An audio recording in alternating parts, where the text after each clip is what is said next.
kaya. Madalas ginigising na lamang ako ng pilit na tapang.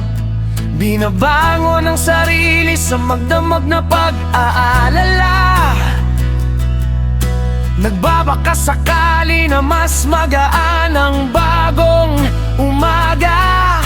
Lagpas kalahati ng taon, pero pakiramdam kong lagi akong nagsisimula. Walang nararating, walang natatapos, walang direksyon, humihinga lang basta. Pero hindi ba't yun lang naman ang mahalaga?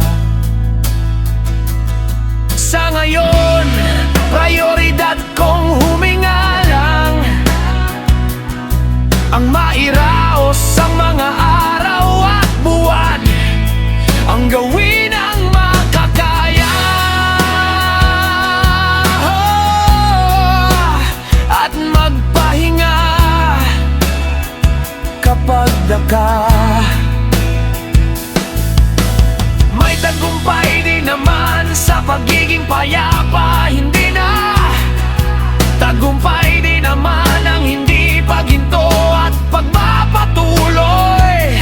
Kahit gustong gusto ko nang sumuko, ngayon ko lang naramdaman ang kapayapaan sa hindi ko alam. Marahil hindi na ko takot mapag-iwanan, nabura ng konsepto ng paligsahan, na ang buhay ay hindi naman pakikipagunahan, hindi paramihan o pataasan, hindi laban na may talo o panalo sa dulo. Hindi ko alam kung ano nang nangyayari sa iba, kung nasaan na sila o nasaan na ako.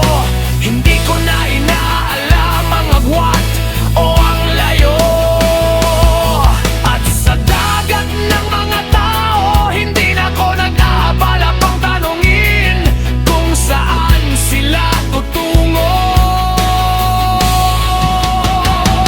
Hindi ko alam, marahil panatag na itong puso sa sarili kong kwento. Nakatuon na